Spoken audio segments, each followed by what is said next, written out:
राजा जनक ने अपने मंत्री से घोषणा करवाई कि ये शिव धनुष है, इस धनुष के ऊपर जो भी डोरी चढ़ाएगा, प्रतिंचा चढ़ाएगा, इस धनुष को जो भी वीर योद्धा ब्रह्मचारी उठाएगा, वही मेरी पुत्री सीता का वरण करेगा। बड़े बड़े राजा योद्धा वीर आए थे महाराज, रावण भी आया, पर रावण में जो आदतें खराब थी वो तो थी ही।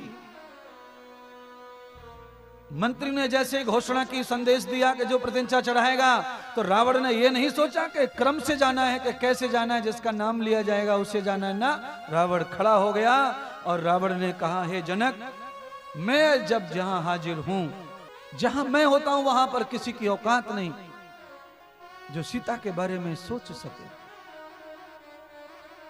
राम और लक्ष्मण तमाशा देख रहे हैं, उनके मन में किसी प्रकार का कोई लालच नहीं है। भगवती माता सीता अंदर महल में बैठी हैं, जगदम्बा का ध्यान कर रही हैं और मन ही मन कहती हैं, हे माँ, अगर मेरा व्रत मैंने सपने में भी विवाह से पूर्व, अब मैंने मानसिक रूप से भी कभी व्यभिचार नहीं किया हो, तो मेरे पति राम बने और कोई मेरा पति ना हो।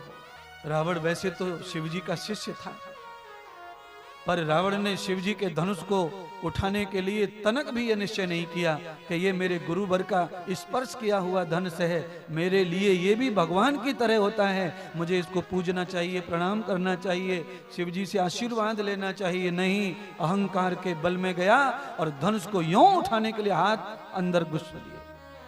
जब अंदर हाथ डाले तो धनुष उठने का नाम नहीं लेता, हाथों की उंगलियां दब गई धनुष के नीचे।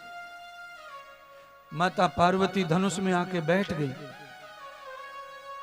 जगदम्बा भवानी ने वजन बढ़ा दिया धनुष का, कैलाश का सारा वजन डाल दिया धनुष में, क्योंकि माता सीता उनका ध्यान कर रही हैं। और रावण ने पूछा तक नहीं, शिवजी को याद तक नहीं किया। और मैं आप सबको बताना चाहता हूं, इस कथा को मैं विस्तार क्यों दे रहा हूं, मैं आपको यह बताने की कोशिश कर रहा हूं कि अगर आपको किसी भी शुभ कर्म में प्रवेश करना है तो सबसे पहले गणेश और अपने गुरुदेव का ध्यान जरूर करो। चाहे कुछ भी भूल जाओ, पर ये दो ध्यान जरूर कर लो। महादेव का ध्यान कर लो, स्थापना कर लो। कुछ न आए तो एक श्लोक सबको आता है, उसे बोल लो।